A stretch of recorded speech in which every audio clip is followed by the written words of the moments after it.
Good evening, Therapy Army. Sorry that I'm late. Couple of technical difficulties. Big up to every one of you. I don't know how many of you are here, but big up.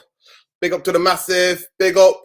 Yeah, welcome to United Real Therapy. We've got a lot to go through tonight. It's going to be fully interactive show tonight, honestly. Fully interactive show tonight because there's loads to get through. Loads to get through, man, people. Still a bit choppy in Manchester. We're having it, but big up Logan, Steve, H, Yusuf, all the massive that are here. Love and respect to you all.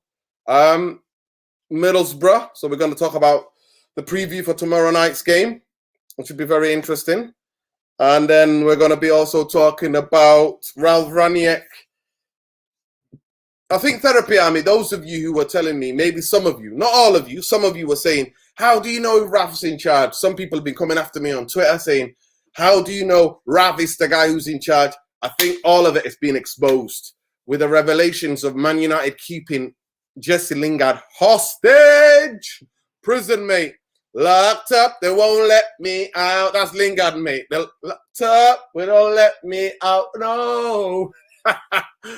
Big up Lingard, man. Lingard had to have a couple of days off. Yo, listen, I'm going to send you the link now, Tom. I'll send it to you on Twitter, bro. So come on, have your say, bro. Have your say. Get Tom on. We'll get our Tom on. Hey, we'll get our Tom on. I've been a bit disorganized today, so I've not sent anybody Bumbaye and all of that lot. I've not sent them anything, but I'll say let Tom in because I need to hear Tom's views on this. Invite Tom. What you got in here now? Let me have a look. Let me have a look, man. What do you think, guys? What do you think about tomorrow's game? FA Cup game, obviously. FA Cup game tomorrow. Middlesbrough. I don't know too much about Middlesbrough, actually. I don't know what their form has been like. I know that I heard a radio interview with their former manager, and he said he fancies Middlesbrough. He fancies Middlesbrough. So, of course, I said it, Natalie. I said it, and people were like, no, we can come back and make his time and all of that. I said, listen, Jesse needs to go. He banged in so many goals. He was loved by the West Ham fans. Fresher breath air over there in London at the Olympic Stadium. Giving it. Yeah, I've been on the bike, bro. Always on the bike, mate. Always on the bike. No 12 miles today, though.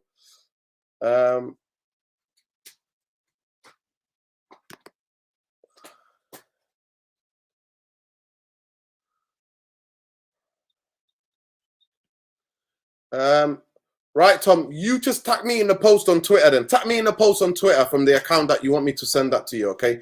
So tag me in the post on Twitter, and then I'll find that account and I'll send it to there. I don't know if I'm following you on that new account. But big up. Actually, you know what? I'll send it on here. People don't even bother because I just have to block them. Tom, forget all that. Just get on here. Get on here, lad. Get on here.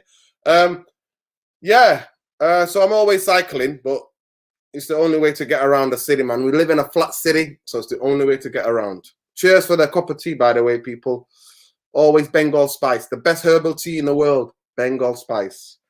Other teas are available, by the way. So I heard their former manager. He used to manage Crystal Palace. I forgot his name, man. Oh, my, he used to manage Cardiff. I'm a bit tired tonight, people. I'm a bit tired tonight, so I'm all over the place. Obviously, also, Cameroon update. Cameroon, Egypt. Cameroon knocked out. They didn't do enough in a 90 and an extra time to beat Egypt, who are very defensive. Egypt are through to the final. So it's going to be Salah versus Mane. Liverpool affair. The final is going to be a Liverpool affair on Sunday, and I'm going to watch that game. I'm looking forward to that. So let's get to the games. Fixtures, there we go.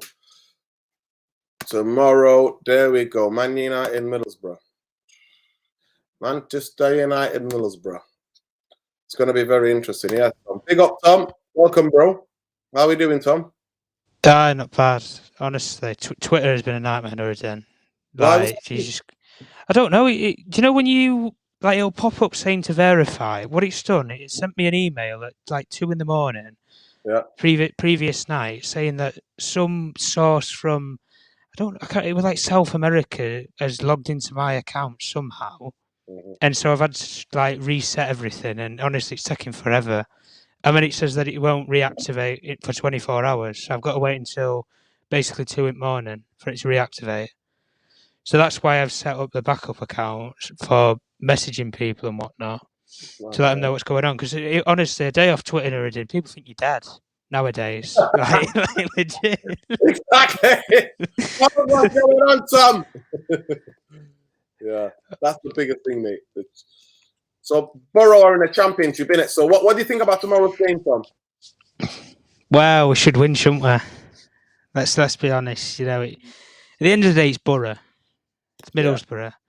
Yeah. They've come up 1 year in the Premier League in 10 years. They got relegated straight away.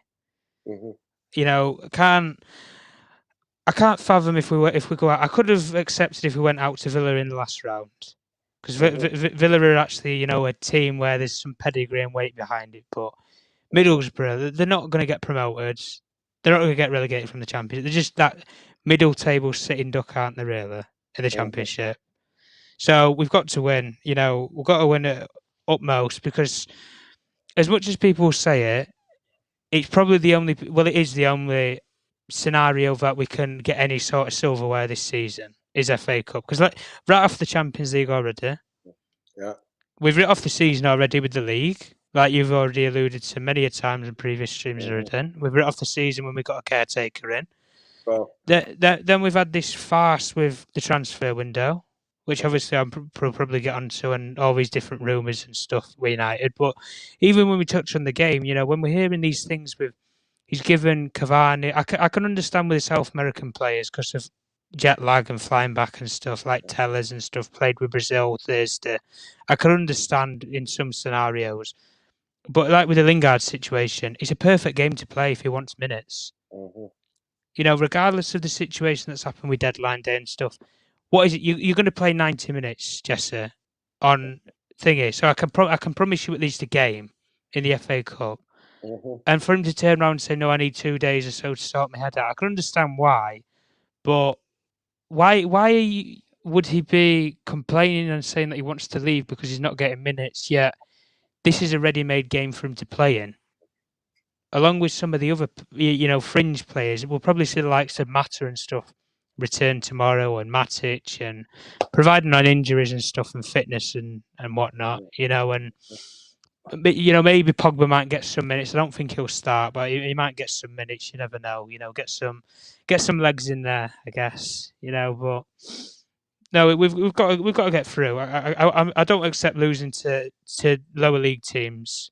I don't accept it. I can lose to a team that's at least at a similar level to us. We go up against the City or something where we're just outdone for quality coach, structure, club, everything.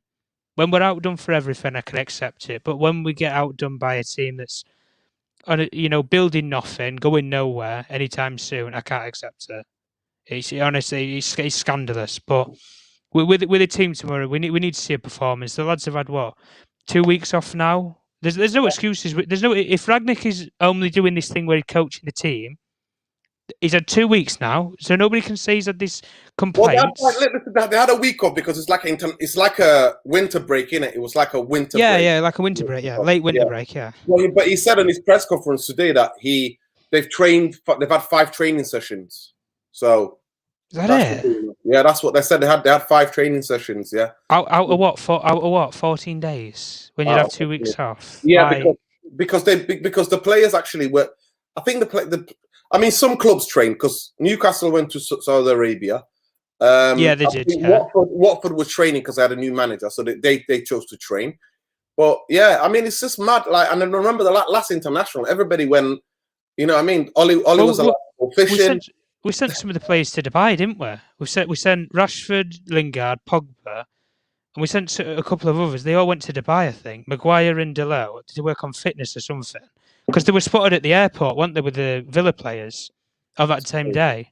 I think that was a holiday. I think that was. It might have been a holiday then, but I know that there's been pictures posted where they've been in Dubai and stuff, Rashford and Lingard. So I didn't know if there was just a link up there with players trying to get fit or whatnot. Mm-hmm.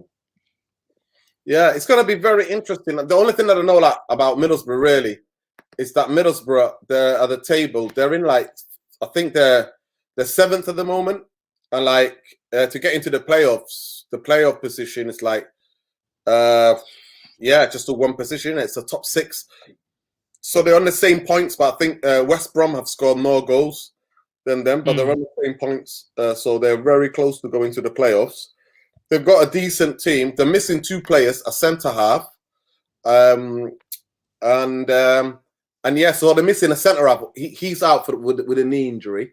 Aren't they missing a wide player as well? Yeah, so Chris Wilder is their manager. So let people know first. Chris Wilder. Oh God. I'm getting flashbacks now. Sheffield United, Bramall Lane, 3-3. The comeback was on and then it was off. I actually went to that game as well. That was in Sheffield. Yeah, you got friends in Sheffield, haven't you? Yeah, I got friends in Sheffield. Yeah, honestly, no. The banter was unreal in the pub after. Wow. or you go to Leeds or something, like you get the Ellen Road fans. Oh nah. Well, they give it a Oh, of course they were. When we had that draw last season, wasn't it? 1-1. But I said, listen, we just play cricket with you at Old Trafford, so it don't matter. Oh God, it's crazy. So the biggest thing, so say, Chris Wilder, he's the manager. Obviously, got a job straight away. So they got that Matt Bowler kid. He's out. The 24-year-old. He's actually quite rated. He's really rated, that guy. Matt Bowler. Yeah, he is. Yeah. Yeah. So he's out with a knee injury, and then they got that Liasiki. He played tonight against Egypt. Obviously, they drew, and then they got knocked out on penalties. So he's an African nation, so he can't fly back to play for them tomorrow. But yeah, so Wilder plays exactly the same way as Sheffield. So he plays 3-5-2 formation. Centre backs having the big role to play in that system. Yeah. Joe Lumley will be the main man between the 6 and then Sol Bamba, former Manchester United defender, Paddy McNair are the 3. So it's Sol Bamba and Paddy McNair who are going to be in the 3 centre halves. And Fry and McClare will be the overlapping fullbacks. But what they do is exactly the same. So they overload on one side, just like Sheffield United. They're going to overload on one side, and they're going to try to get people in that box, midfielders, and that running late into that box, and to get balls in. Exactly similar style they play to how Sheffield United played, and it's really interesting. And then you got the 3 midfielders who do a lot of the running. You know what I mean? In the middle of the park. Yeah. You know what I mean? So they're the modes of the box to box. Like high tempo, so it'll be Matt Crooks sitting, and then Marcus Travart and Jonathan Howson with the 2 box-to-box guys, midfielders. And then it's Follerine, is it Bolgan? I think that guy who will also play. So it's going to be the lineup. Who's it going to be? It's going to be Bogla and Spara. I can't even say it's Esporara. I can't. We're shaking Nuruddin, we're trembling. Esporara. Yeah, Espera. So it's Espera and Balogun. Yeah, Balogun or Espera. They're the 2 people who are fair enough. Yeah. So it's going to be an attacking formation for Houghton, Crooks, and Tavernier. It's that guy who's, I can't say pronounce his name. Tavernier, yeah. Tavernier, Howson, and Crooks. So yeah, that's the formation, mate. That's the formation they play. 5, like I said, 3-5-2. That's what they're gonna play. Yeah, man. Oh, Saeed say, yeah, pick up Saeed. Come on here, man. Yes, Saeed, are you there? Saeed, are you there? He's joined up. He's here. He's there. He's everywhere. Not now, no. Is it the real Saeed, man? It's not the real Saeed. It's not the real Saeed. It's somebody having me on. Not now. Big up. It's Saeed, wait. Oh, fuck off. You've been baited, Nuruddin. I've been baited, haven't I? I've been faded. And he sat backstage and made the comment and everything. Yeah. He's done me. He's done me. I think with a kipper there. He's done me nice, Annie. He's done me nice. Big up to every one of you, man. Respect to all of you. Good evening. Big up, everybody.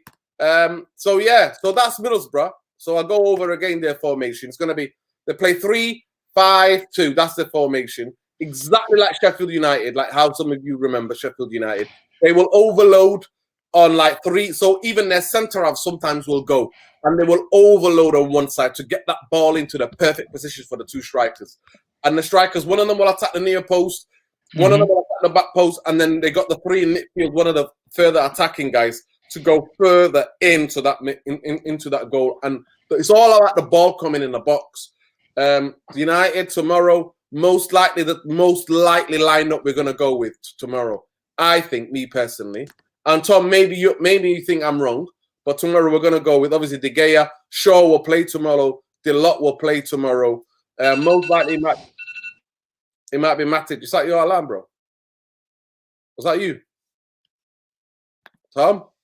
Yeah. I don't know what's just gone off there. I've just got an alert on my phone. Yeah. Set me alarm to the wrong time. You probably set me alarm for like this time, 11 something to do something. And I probably set it for like 11 in the morning or something. And I've put it for 11 at night. And goes off at 11 and that is crazy. So I think the team tomorrow, I think De Gea and Maguire. So everybody's definitely out. He's got a swollen ankle. Yeah. And Telles is coming back from Brazil, Latin America. They just played the other day, didn't they? So he's going to be lagged. He's not going to be able to play. So Diego Dalot will play.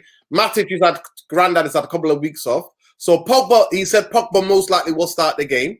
And then it'll be, I think, Ronaldo up front. I think Elanga will play. And I think maybe Sancho or Rashford, one of them. But yeah, it's going to be a very interesting team. I mean, let us know in the comments, people, what do you think is going to play tomorrow?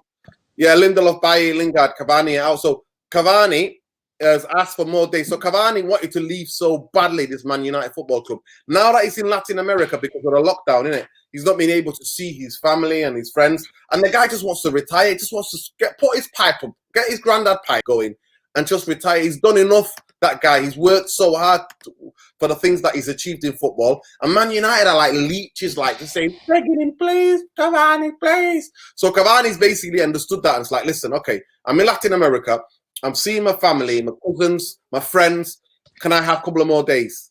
So, you know, now that we've got a game on Tuesday, haven't we? So, hopefully, he'll have a rest. He'll have a couple of days and he'll be back maybe on Sunday or something. You know what I mean? He might be back on Sunday. Yeah. Back on Sunday. So, hopefully, we'll see that. Big up, man. Big up to every one of you. It's so that is the squad. So, we can see Pogba back. Luke Shaw definitely is going to start tomorrow because we know that because Telles is not back enough from Brazil. So that's going to be a very interesting.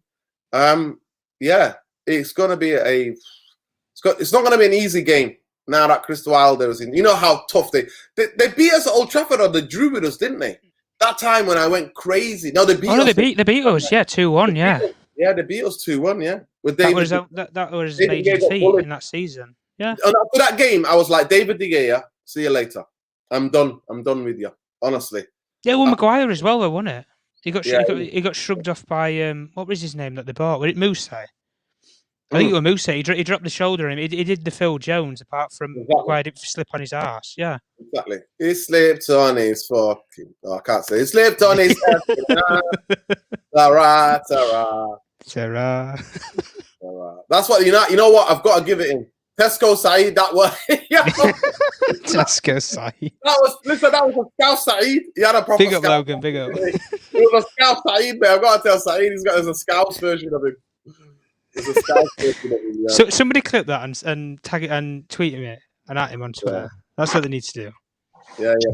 Big up, Malcolm. How you doing? You good? Yeah, I'm good, man. I'm good. Yeah, man. Big up, Mark.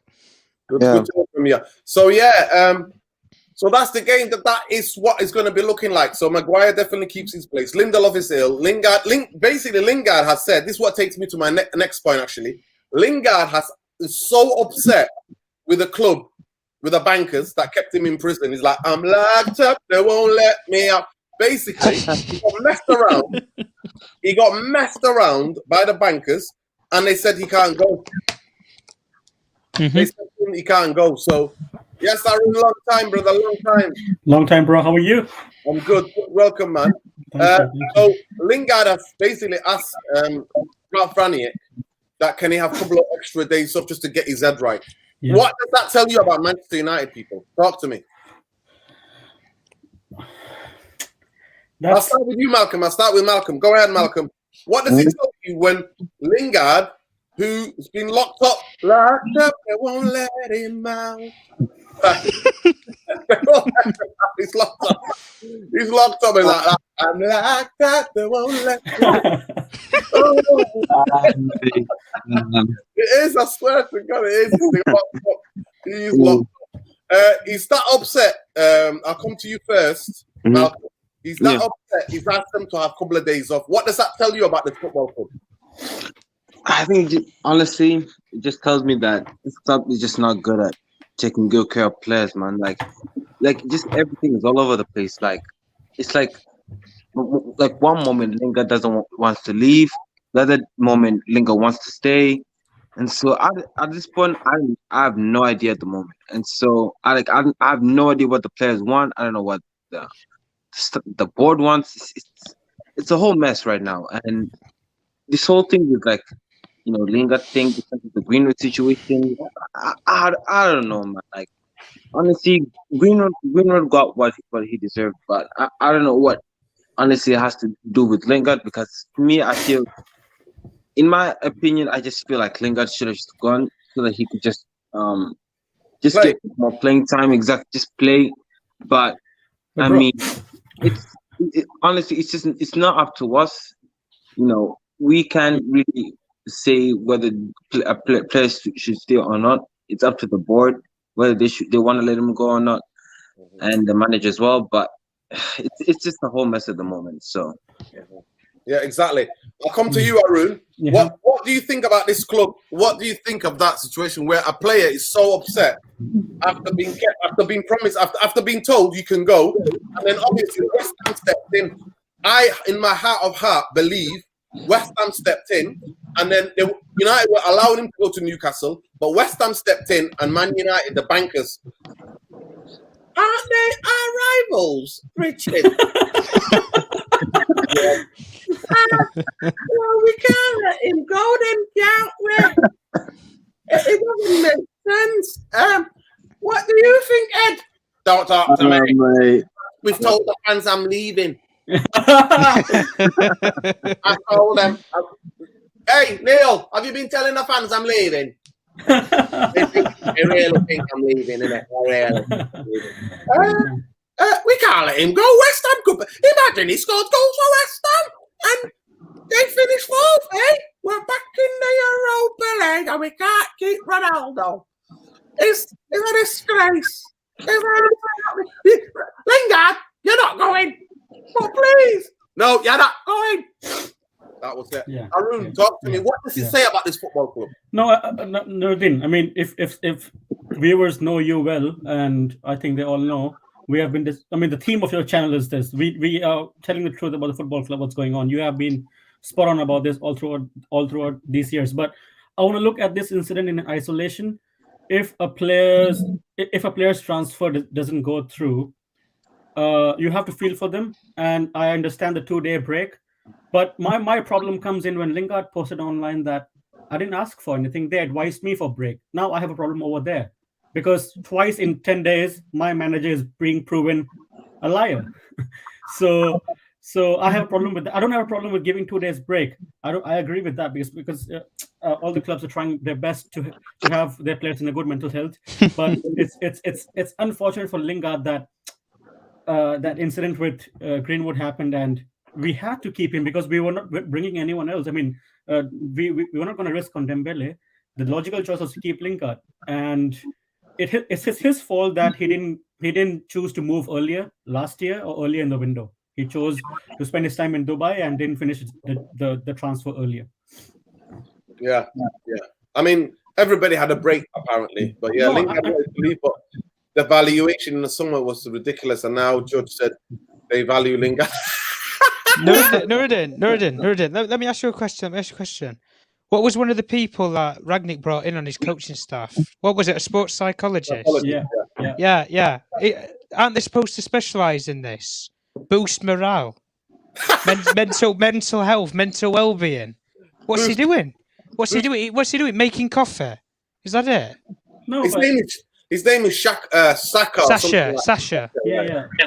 I totally understand that question. It's logical, obviously.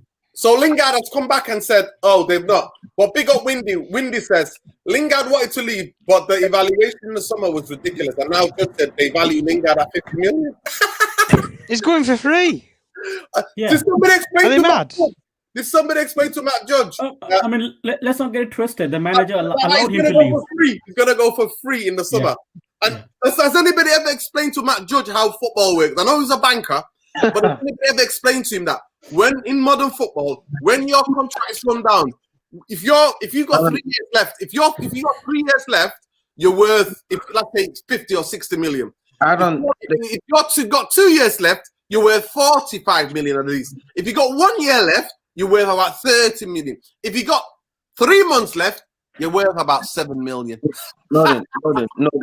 To me, I don't think this board has really done anything football wise, because honestly, if you're gonna let a player, that hasn't even played for at least a year or two, you shouldn't really be raising their wages or raising the price tag, because I feel like some of these players are just stealing wages, and then we don't have to do anything. Like, for an example would be like Phil Jones. Like, Phil Jones has not played for for as far as I can remember, and he's literally just there, stealing wages. Like, I personally think.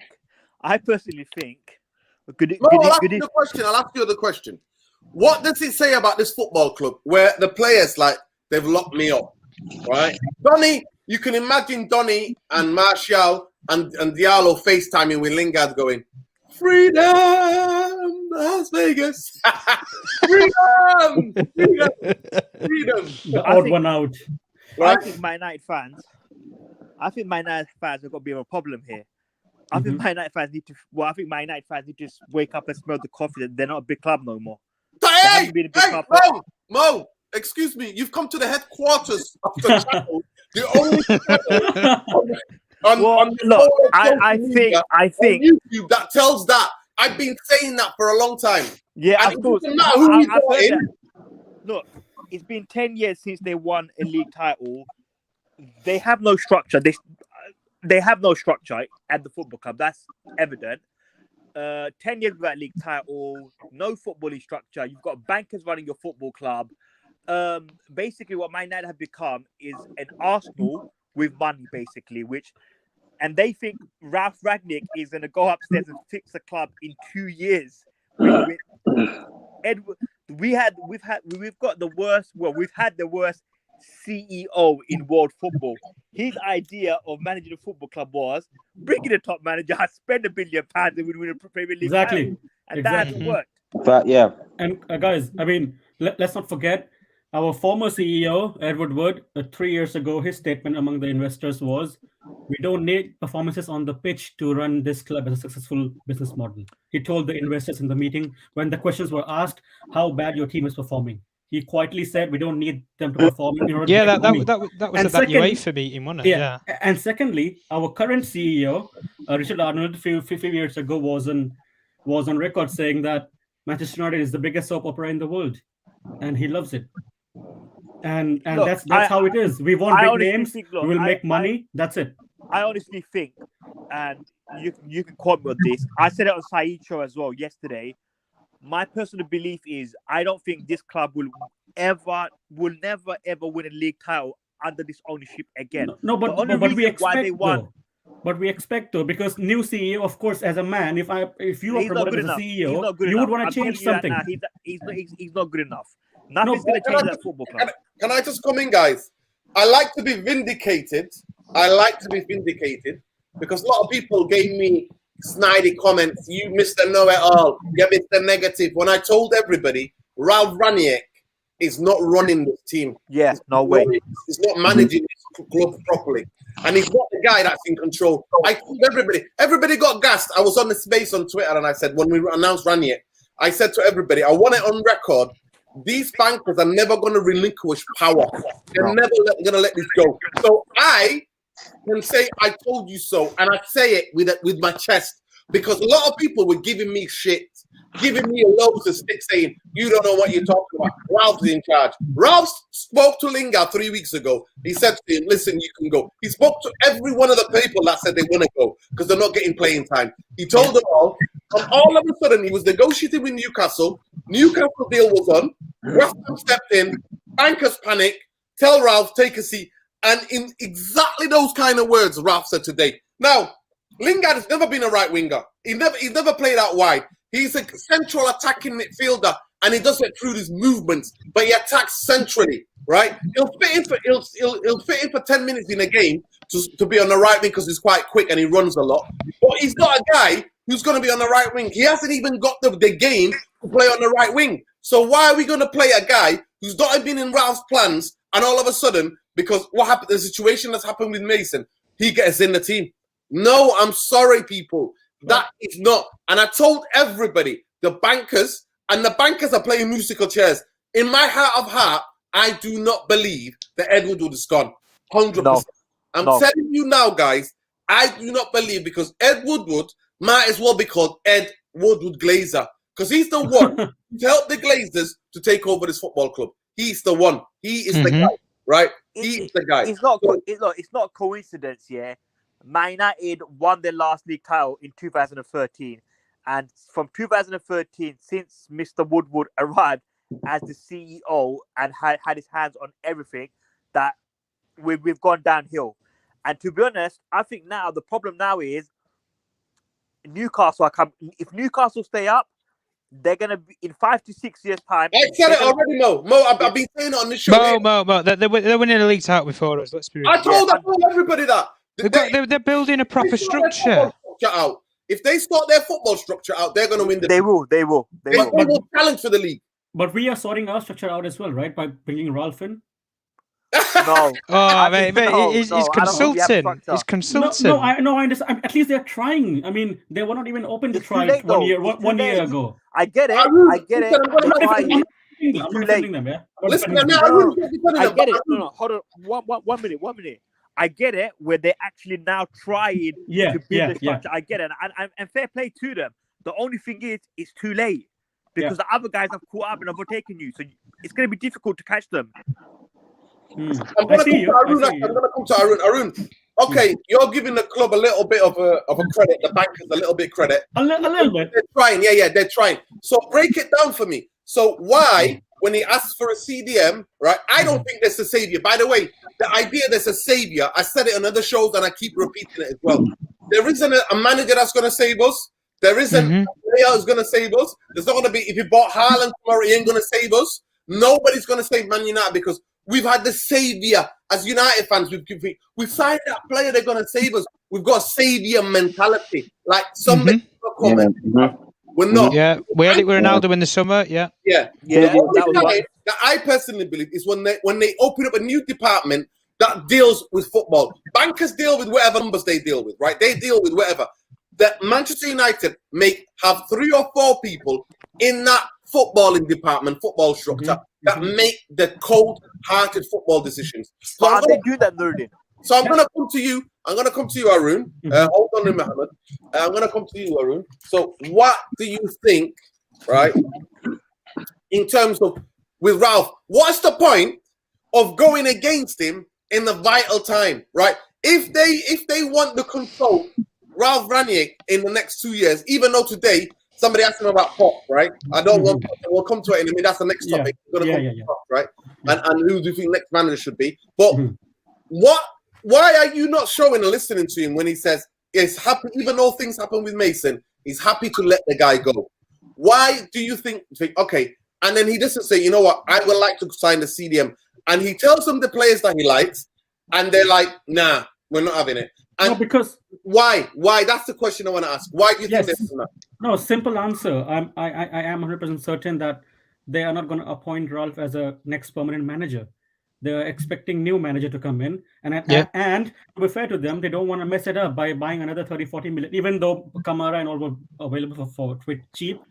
But maybe, I mean, obviously, I don't trust them at all. But it's good to stay away from the limelight for a bit. It's good that we shipped out some players that weren't happy. Sorry for Lingard, but there was unforeseen circumstances with Greenwood. If Greenwood didn't fuck up, Lingard would have gone, and we would be happy for him as well.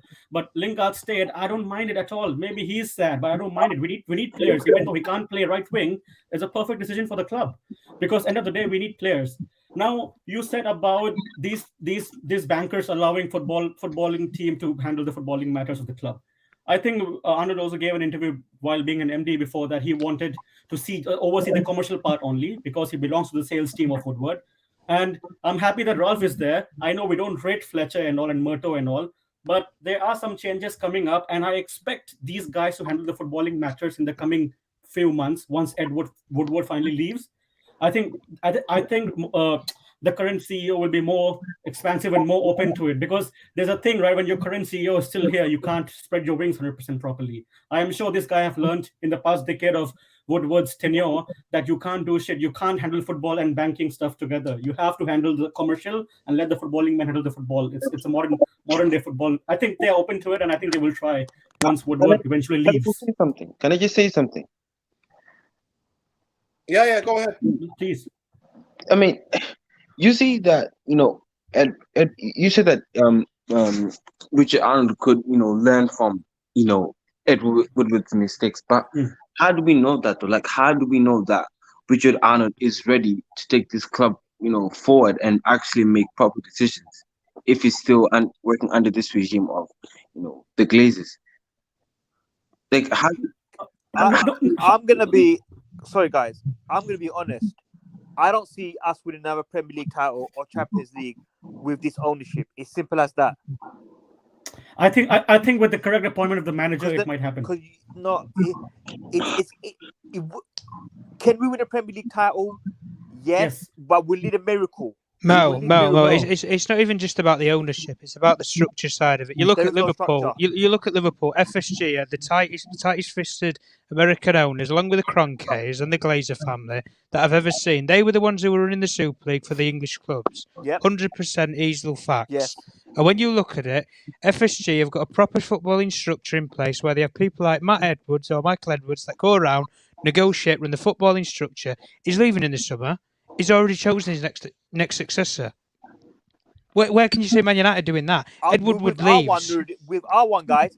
Well, Ed Woodward was going end of May. No, he's going end of December. No, he's already gone. Yeah. It's always changing. Always changing. No, flip-flopping. That's what they were doing. Listen, I don't personally think he's gone. I think he's behind the scenes. Yeah, I don't personally think he's gone. I genuinely don't think he's gone. Anyway, listen, over 100 of you in here. Please like, share, subscribe to the channel if you're new around here. Welcome to the community. On this channel, we call this the reality check, mate. United Real Therapy. And that's why I called it United Real Therapy, because we keep it 100. Come on, people. Come on. Don't go over positivity. We just analyze what we can see. But for me, I feel like I'm being vindicated because he showed for me that Ralph cannot make the footballing decision. Even though he's the expert guy who's about football structure and he's not making the decisions. He's coming out and saying the player's upset, and then Lingard contradicts him and says, "Oh, I'm not that upset." No, it doesn't even matter. 2 years is not long enough. I don't care what. 2 years is not long enough. We need somebody here for 10 years, at least a decade. Yes. You look at right. Let me put it like this. You look at the people that went from Pep's team that he had at Barcelona. He took like 30 members of staff from there and brought them to City. They built a dynasty in Barcelona, and then that club, even after Pep left, they still had the success with managers like Enrique, who took over, went down the same model, took people then from there to go to Spain and trying to win the World Cup with the Spanish national team. You look at City now; they've built a dynasty. They could dominate English football for the next 10 years if they wanted to. They will. It's simple. If Pep and even if Pep leaves, his team the people aren't going to leave there. They'll just go and get someone to replace him, whether that's a Ten Hag or whoever. You know what, Tom? Tom, Ten you hours, brought me 10 to 10 hours going to City. yeah, you brought me to whole that. Hold that. You brought me to the next topic. So at this moment in time, in the last couple of days, there's been a huge rumors. This is the last topic of the discussion of the show, people. So big up to every one of you. Big up Super Nick. Super Nick here says, with a brilliant, says, the owners and the CEO are control freaks with touch passive aggression, creating false narratives and ruining careers. 100%. 100%. It hits it right on the head. That, it to me, sums up some sort of what I feel about they use the media to manipulate. We've got the biggest propaganda spotting machine in the world, I think. Neil Ashton. Neil Ashton is there spinning the plates and spinning on the fax machines already. Oh, he's doing it. Honestly, he's doing it. They have a structure and business model that absolutely nothing to do with football and everything else to do with making money. Exactly. I think she hits it right on the head. So the next thing is that we've been linked with, obviously, we've seen, I'm going to count out his record. So we've got Poch, we've got Ten Hag. Now, I know 100%, honestly, no word of a lie. I'm not going to be like one of those people I'm in the know, but I know people who've told me, who work at Man City, that when if they win the Champions League, Pep might leave this season. Yeah, if they win the Champions League. And the top of their list Ten Hag, yeah. is Ten Hag, and they've already put the feelers out there if he's wanting to come, and he said he's willing to come, right? Now, that doesn't mean that Man United can't go in there and get him, but I'm saying to you, that is what's happening. And these are people who work at Man City, who are big City fans that I know, right? I'm genuinely saying this. Pochettino has absolutely struggled. Thomas Tuchel has proven that they can be more successful. Good evening, showing that he could be more successful. Good evening, the vampire, Mr. Vampire there. He basically, so honestly, he did. He went there and he saw more success. And that's what I'm saying. So people now are going to make an argument about Poch for Man United. Poch, for me, should have come to United after he left Spurs, because I think that's when the ceiling was. See, Davon Scholes, you're doing my head in. Calm down. By the way, this time of the night, they go crazy. They start chasing each other. Well, whenever Ollie was one game away from getting sacked, it was the only person who was out there. Exactly. Yeah. Exactly. So Ten Hag was a nobody. There was nobody else there. So that's true, Tom. That's a good point. So that's the choice we've got. So now we knocked out the French Cup. When he went to sign for PSG, they were top. At the end of the season, they finished second in a one-horse race title, and they got beaten. Lyon won the league, right? He's got knocked out of the cup this time, and people are saying, "Oh, because he can't manage the egos." Listen, Messi's one of the most professional people that I know. He's a winner. Messi's a winner and wants to win. Everybody else, good evening, and Tuchel managed Neymar and Mbappe. So that's another thing. For me, the biggest thing why is no from Pochettino for me. You look at all of the big games, and people. This is another massive myth that some United fans spread around. Never had any money to spend. You know what? 4 or 5 years there. Guess how much he spent? 300 million. He spent 300 million in the 5 years there. There was one season where they bought nobody. Nobody. Yep. That's unfortunate. For me, his record against the top 6 in all the time when he was there is horrendous. He is not a guy, to me, against the top 6. His record, they beat Man City in the Champions League, knocked them out. They won maybe a game at Liverpool against Liverpool at home, but away record is abysmal in the top 6. They get smashed, right? Man United beat them, right? So the point I'm making that Ten Hag is a guy who's been he played the closest football that we know similar to Pep Guardiola in terms of pressing and possession. It worked with him at Bayern, Nuruddin. So I'm going to make the case, and I'm going to shut off this. I'm going to make the case. Ten Hag has had a team ripped all the best players out of it. Obviously, the Dutch league was suspended for a year. They bought players for him, and then they got players from the youth team. He then, against a competitive PFC and a competitive Feyenoord, he then won the league. So he told you, a team that had 4 or 5 players, best players taken out of it, right? And then obviously the season was suspended. When the season restarted again, he won the league. He is now, I think, one of the quickest guys to go over 100 victories, and he did it in 120 games. I think he did it for 120 odd games. He absolutely destroyed Borussia Borussia Dortmund, Porto. He destroyed all these people, right, in the Champions League. The record in the Champions League is incredible. The football they play is incredible. So for me, there's a clear choice. There is a clear choice. And Man United always get managers who are damaged. We never find managers who are on their peak or about to get on their peak.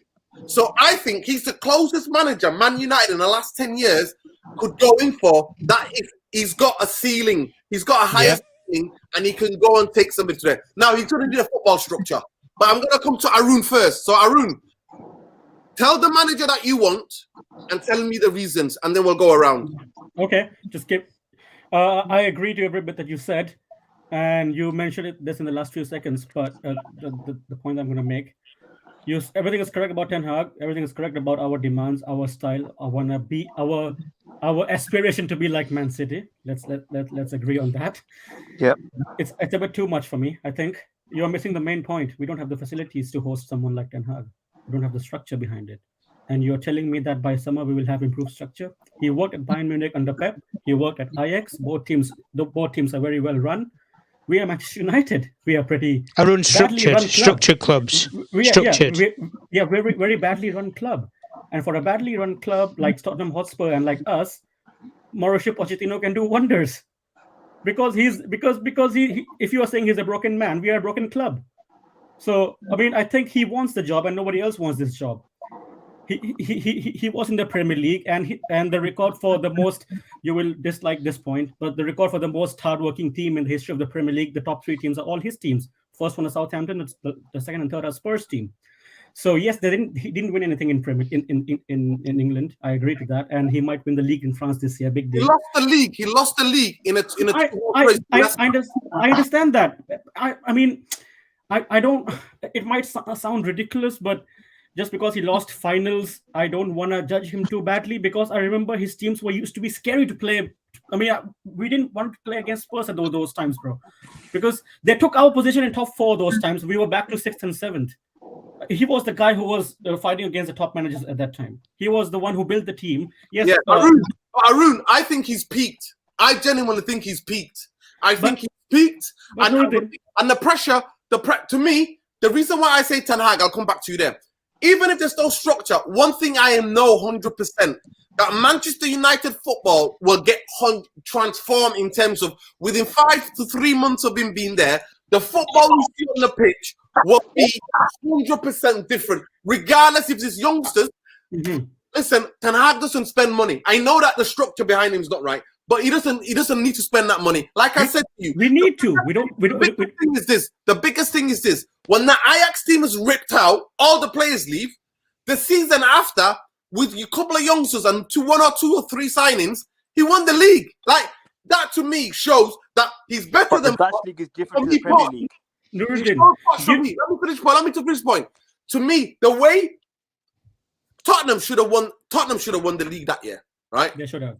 They should have done. Yeah, they bottled it. Yeah, they bottled it. But they're Spurs. They're meant to bottle it. No, but I'm sorry. They've got the team. And like you said to me, they're hardworking. What team? Dele Alli from the division. Dele Alli from nowhere. I'll let you come back. I'll mute myself and I'll let you come back. What's the point of working hard when you don't want to win no league? I genuinely think that his biggest peak was reaching. It's weird actually. Reaching and beating that Ten Hag team in that last 5 seconds and reaching the Champions League final, and that was it. But go ahead. And also, we talk about substitutions. The guy never makes a substitution earlier than 70-something minutes. He waits and waits and waits. Like I said to you, Pochettino, me personally, when he was at the height of his Spurs, I could have took him because he still had a ceiling. Now, he's not that same guy. And I'm sorry to say, I have been murdered with pragmatics football. I do not. That's why I didn't want Conte. That's why I was after Jose. Van Gaal is the last coach that we should have backed. We should have got him better players and backed him. We didn't. And that's the only person. He's the only person. And with Ten Hag, it's the same thing that I get. Even with shitty players, we could still compete and have a style of system of play. Because at the moment, we have zero system, zero idea. We just throw, even with Ralph, we throw players on the pitch. When I look at Ralph at times, I see Man United not playing the Ralph football because the players have said, no, we can't do that. No. And I said before, I told you, all of you guys, Therapy Army, the biggest person that Ralph's coaching team is going to be the fitness coach. Fitness coach, yeah. Fitness coach, I knew there was going to be no pressing. But I'll let you, Arun, come.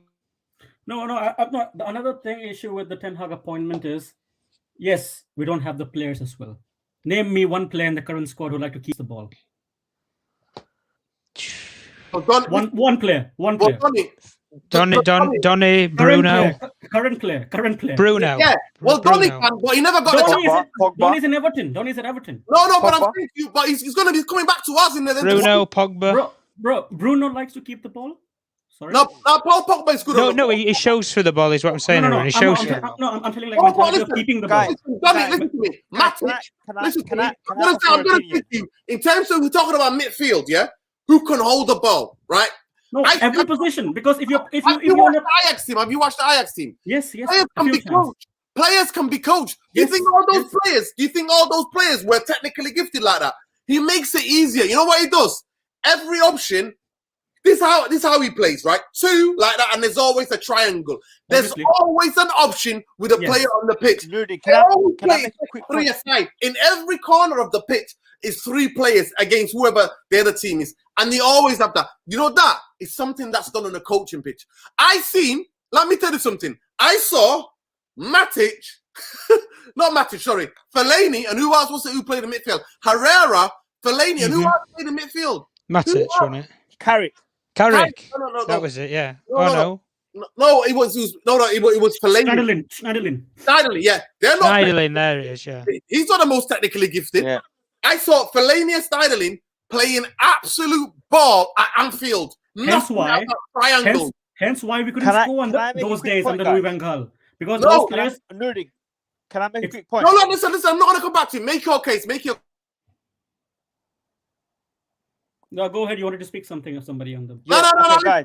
So Arun is also be made. So you're saying we don't have the players that Hag was with. To me, I'm telling you, it's about coaching. No, but Nuruddin, you said drilling. Yes, I agree. I believe in coaching, but you told me that they can't play the Ralph football. Imagine 3 games before when we were nicking 1-0 and we lost to Wolves. A few games before that under Ralph, he was trying to play a 4-4-2, and these guys couldn't even do that. Well, the point I'm trying to make couldn't even do that. No. The point I'm trying to make you, when Ten Hag comes in, he will get a pre-season. And then he will implement his games. And then through the games, you know what he is? He's an intense guy. He's very intense guy. And you know what other thing about it? He will bring his own fitness coaches in. Ralph made the... Can I make a quick point, bro? Pochettino comes under the Bielsa School of Football as well. So he's also intense. Can I make a quick point? No, listen. So I'm going to come to you now. I'm going to just quickly come to you. So hold your thought, guys. Hold your thoughts. I'm going to go to Malcolm, right? Malcolm, make your case for the manager you need at Man United. Do you want Poch or do you want Ten Hag? And quickly, please.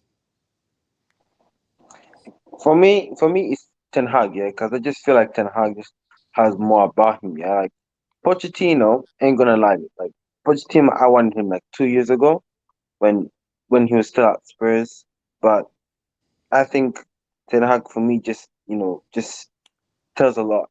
And I mean, I think yes, you say a lot about the structure, but I just feel like Ten Hag, besides structure, I think he can just change a lot in terms of just football wise and the way we play. And so I think that's what I want. But I mean, I just want let me hear from what you guys have to say. Go ahead, Tom. Yeah. I get obviously the points that everybody's made, but do you know the one thing that Man United always look for in a CV? Premier League proven. And you know it's funny that we say that. Yeah, but let me put it like this. Let me put it into context. What does that mean? Hold on, Nuruddin. Let me make one point. Guardiola, before he came to Man City, no Premier League experience. How many league titles has he won? Klopp, before he come to England, how many Premier League titles? But these are Conte, before he come to Chelsea. These are elite managers. Yeah, these are elite managers. But when they came to England, there's no Premier League experience. No, but they're in the exact same boat as Ten Hag. Same boat. Ten Hag didn't do wonders in world football as well. He's doing wonders right now, though, Aaron. Come on. You think so? Ajax, come on. You think so? Yeah, go on, Mo. I'm gonna repeat. He's one of the fastest managers in the Dutch league for Ajax, and Ajax are not the PSG. I don't want people thinking there's Feyenoord are competitive, PSV are competitive. If you look at the Dutch league, I want you to get the table. If you're in front of the laptop, look at the table of the Dutch league, right? There's other teams that are competitive. Ajax are not like the world team they used to be. He's one of the fastest Ajax managers to reach 100 games he's won. He's done it in over 125 games. Yeah.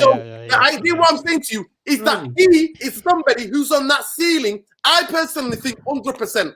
In my hand, even though Thomas Tuchel won the league, right? Won the Champions League. Let Mo make a point as well, Nuruddin. I think he's a better footballing coach. He's a proper system intense coach. That's what I'm saying to you. But go ahead, Tom. No. Go on, Mo. Because I know you wanted to make a point for a while. Guys, go on. I'll make this simple. We've got a new CEO. We've got a new footballing structure. Why are we going for the superstar manager in Pochettino? You wanna show us that you've changed your football club and you're building a bloody structure. Go and get Ten Hag, someone that plays high press and has a football philosophy. If you want to get back to the problem, Mo, can I ask you one question? Let me ask you one question. Name me a manager in world football right now that plays anywhere similar to Pep Guardiola. No one. I can't remember. Thank you. You can't remember. Just Ten Hag. The closest one is Ten Hag. Yes, exactly. Patterns, triangles, exactly, rectangles. You see the shape. You see the movement. I don't want Pochettino. Pochettino, maybe 2-3 years ago, yes. Not now, man. He's done it here. He's done. He's not going to do nothing at Man United. He won't win a league title at Man United. I guarantee you that now. Mo, do you guys think it's recency bias, or do you think it's really that people generally thinking that? No, I don't want Pochettino. No, thank you. I want something different. I just think I'm going to make a point with Poch. I just think with him, look, with the resources that he has, he can build something, but he's a nearly man. That's how I see Pochettino. That's the problem. I don't. He's a nearly person, and we can sit in the same boat with Ten Hag and say, what's Ten Hag won? He's won a couple of Dutch leagues. Poch is probably going to win the French league at the end of this year. So realistically, they're in the same boat. But if you look at it, the person who's had the proper studying, the proper educational system, Poch comes from the Bielsa background of the educational football side of it. Ten Hag comes from the Ajax Johan Cruyff style of it. Similarly with the likes of Guardiola. Yeah, this is what I want. And this is the point where I try to make it. I would have even thrown somebody else's name to the hat. If Man United had any proper... Enrique, thank you, Rudy. Enrique. Proper footballing philosophy. Hansi Flick, before he went, we missed the boat again. Hansi Flick can't handle Manchester United, bro. Nagelsmann. No, Nagelsmann is perfect for me, to be honest. Well, this is Rudy, let me make one point though, right, guys? Let me one point. We hear all this, where these managers are coming out now, right? I thought Richard Arnold was not getting involved in footballing decisions. Yet we're hearing all these things about... He's bringing on legends. Ringing Rio up. Oh, Rio, I'm blow to Rio. Oh, what do you think that's happening, or this is just media hype? No, it's not. No. It's true.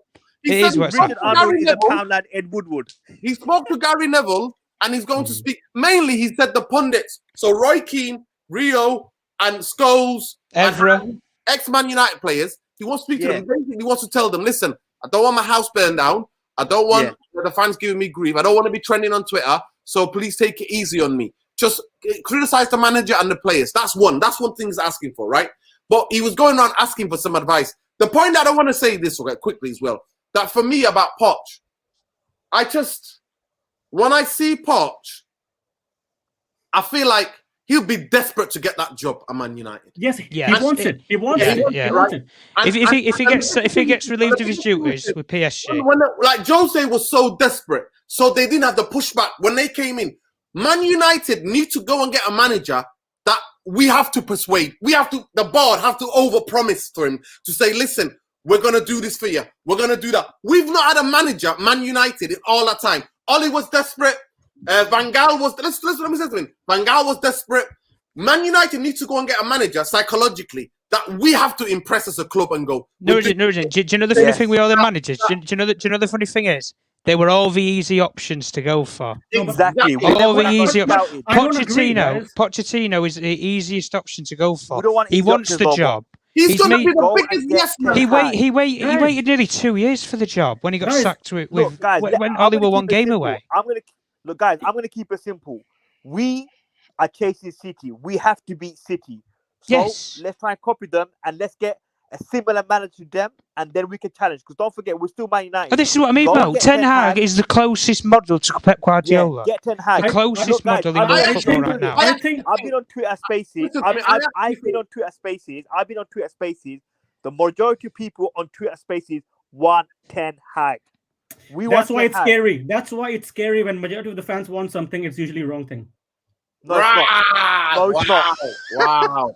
Arun, you know It's what? not. You Yeah, are, yeah, you know pretty what, good Arun, theory, though. you put up a good defense. So Yeah, fair enough. I'm going to have you have the last say of the show, okay? So tell Right. me, convince that Therapy Army and convince everybody else who's going to watch this video why Poch is the man made for Manchester United and what he's going to do at Manchester United. Go ahead. And how he's going to win us a league title?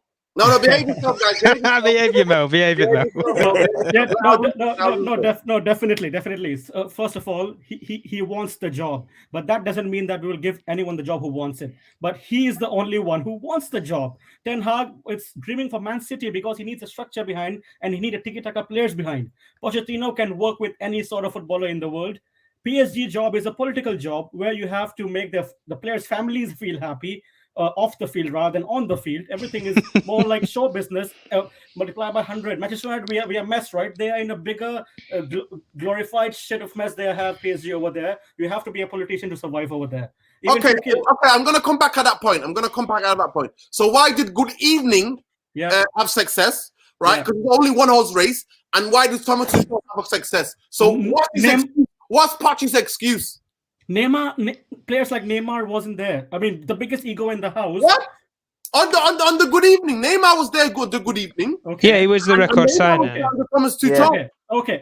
And so was Mbappe. Yeah. Okay. No, Mbappe came later under Thomas Tuchel. Right? No. It came in the same season. Same season. Okay, I have. Go on, Aaron. Go on. Okay, but bro, we have Cristiano and Rashford and Greenwood. I mean, had Greenwood. These guys never track back. And imagine those are Neymar, Messi, and Mbappe. How can you? Who the hell, except for Pep Guardiola, can convince those guys to track back?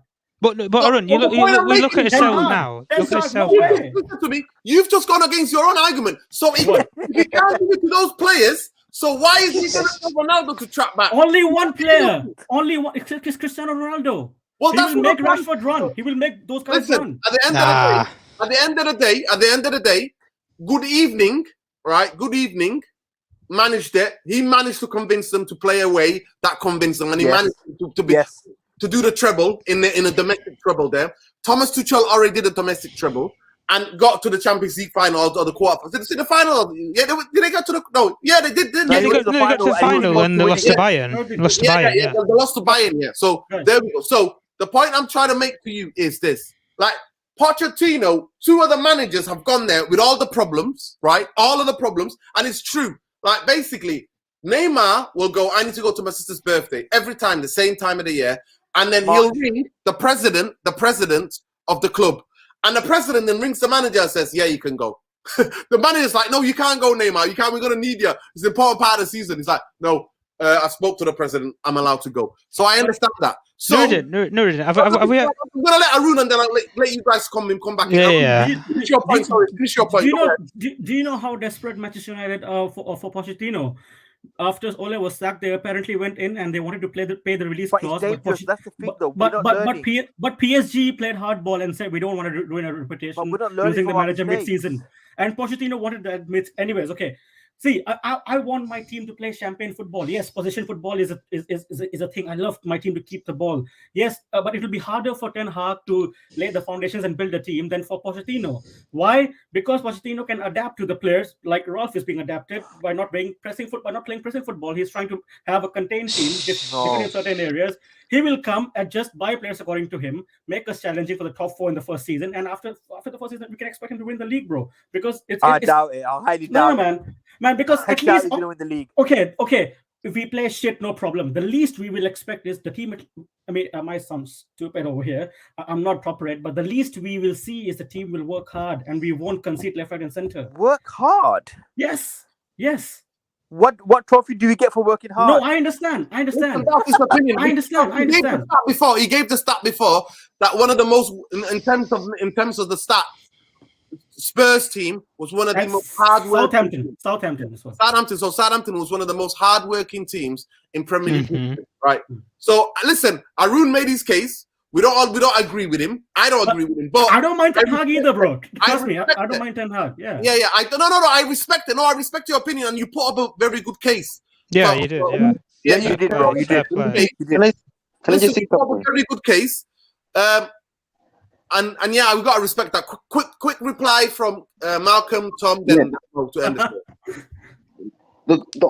What I will say is that, like, you know, even though Spurs are known as one of the most hacking work teams, you know, the only problem is that, like, the structure of Man United, the Man United is way bigger than Spurs. Like, the whole title is just, it's too big. And so the fact that we're just getting Pochettino just to work hard, I just feel like it's just not enough, because we just, you know, as a big club as Man United, we have so much on the line.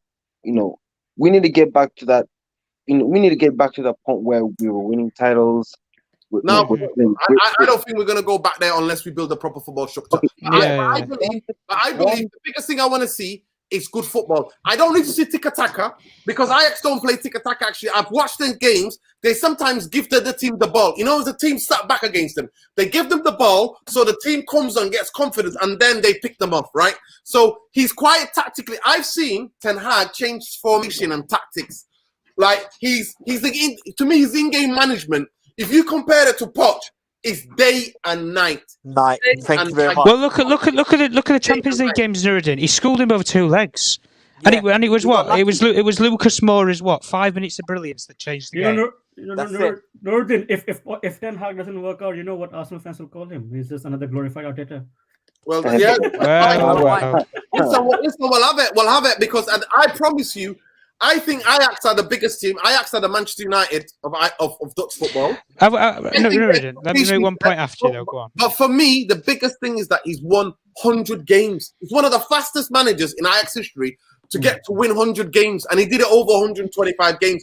And that when his team was ripped apart, that's the biggest thing for me. It shows he knows the way. He's the winner. He's relentless. Like, he found a way when his team was all the best players were sold. To recruit, to get players. Obviously, they got a good structure with Endin van der Sar and Overmars, but he found a way to get the team in the pitch and to go and compete and win that league in a competitive league, by the way. Go ahead, Tom.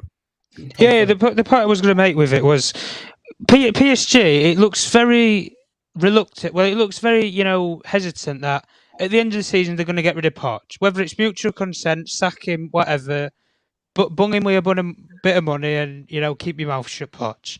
It looks very clear to a lot of people that that's what's going to happen, regardless of Champions League success or not.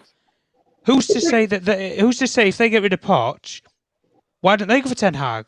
Listen, if it's this hot property out, why don't they go for Ten Hag? Exactly. If they're that brilliant, this PSG team, they've got all these glorified superstars, structure. Yeah, there's the political pressure and everything that goes along with it.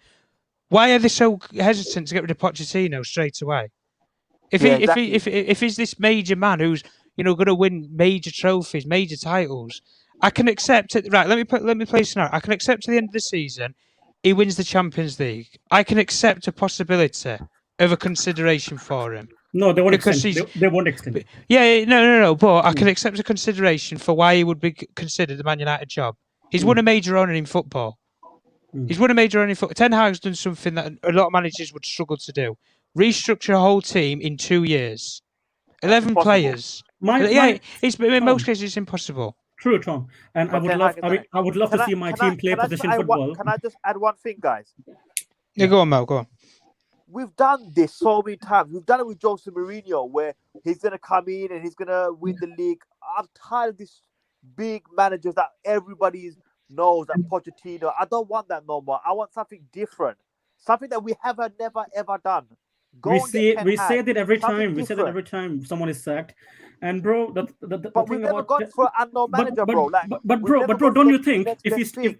if we take a step back, bro, like, don't you think the obsession of trying to become Man City, those guys who copied our idea of 90s and 2000s, I mean, they are going on the blueprint of Manchester United. We were lucky when Premier League launched and we were the most successful team. That's exactly the model they're using on a higher level.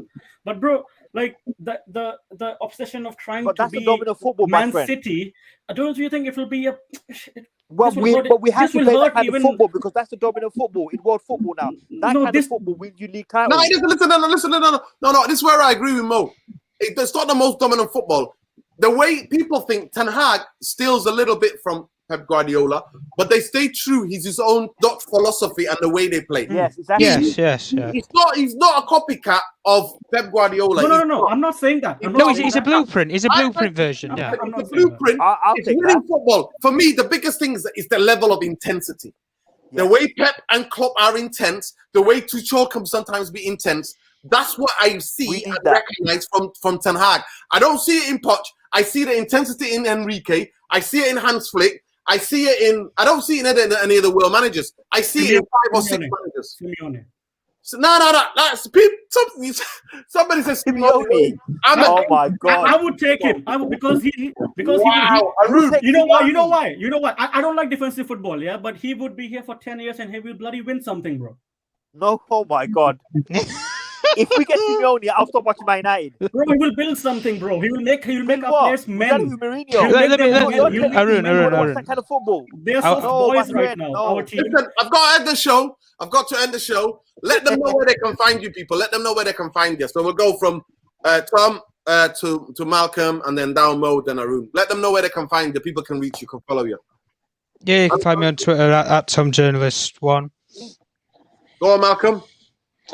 You can find me on Twitter. Just my name, Malcolm Kiza.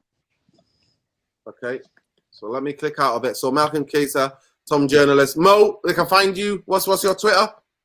You can find me on the Man United board. I'm reading Richard Arnold. I'm just getting all the information from you guys. It's me, Richard Arnold, guys. It's Neil Ashton's informer, isn't it? I'm his connection on LinkedIn, bro. I'm connected to him on LinkedIn as well, Richard Arnold. Yeah, that's me. I think you know what, tonight with the way Arun knows already. I think Neil Ashton and Richard Arnold have sent Arun. No, please don't do that, please. You know that. Come on, man. He's joking, man. He's a joke, bro. They know everybody's joking. Are you coming tomorrow? Yeah, I'll be there tomorrow. Arun, so let them know where they can find you, Arun. Arun DVD1, that's on Twitter. See you guys. Off my. Please, sorry for my wrong opinions, but that's my opinion. No, listen, no. Are you kidding me? Don't apologize. Don't apologize. No, Arun, I feel offended now, bro. Seriously. Yeah. At the end of the day, we debate on the merits of the argument. Yeah. Everybody has their opinion. Everybody has their opinion. So do not, brother. You are what's best for Man United. So yeah, man. I have to respect that. So big up to you. Big up to everybody. And please, Therapy Army, make sure you follow these brothers. That's their. You can find them on here. So Arun is on. Arun, what's your Twitter? Arun DVD1. Yeah, there we go. And Tom Journalist, Mo, you can find Mo there as well, even when he's not pretending to be Richard Arnold. Malcolm, you can find me there as well. Right. Big up to everybody. It's been a brilliant preview. So we're going to go quickly last round. Who's going to win tomorrow? Quickly. What do you think the score's going to be? 3-1 United. That's the last score that we beat them last time in 2017. Yeah. Go ahead, Tom. 1-0 United. Malcolm? 2-0. Mo? 4-0 United. Oh, he's gassing it. He's on the Arsenal gas again, aren't you? I remember that. Carrick's the next Guardiola and all this. Is Pogba back, guys? Is Pogba playing? Yeah, Pogba gonna start tomorrow, I guess. He's fit. Yeah, he said he might start tomorrow. Yeah. So I'll just quickly go over the teams. I think the likely team could be De Gea, Delort, Varane, Maguire, Shaw, Matic. It could be Pogba and maybe Bruno. Or it could be McTominay on Pogba, on Bruno. Don't forget Mata. Yeah, and then it could be Rashford or Elanga on the wings, or Mata or Sancho. So that's the team. I think Elanga, Ronaldo, Sancho. Yeah. Big up, man. Guys, please on your way out. There's almost 100 of you here. Please Like, Good stream, subscribe, bro, good guys. stream. Come on. like, Good guys, discussion. like, Good discussion. Good smash the discussion, like. bro. Yeah. Yeah. Really enjoyed it tonight. Big up to every one of you. Let's see. We'll be there tomorrow, Arun. Hopefully, we'll see you outside the stadium, bro. See you, bro. Love and Thank you. respect you all. Big up the therapy army.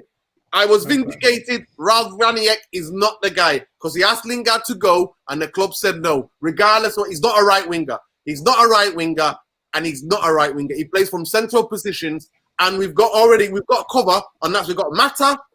I don't care what he plays there. Every other manager.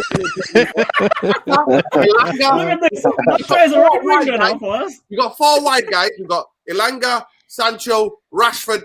Well, guys, one positive. Hannibal. I'm looking forward to his journey. Hannibal, yeah. Yeah, good luck to us. Big up therapy. I mean, love and light, respect. Take care, people.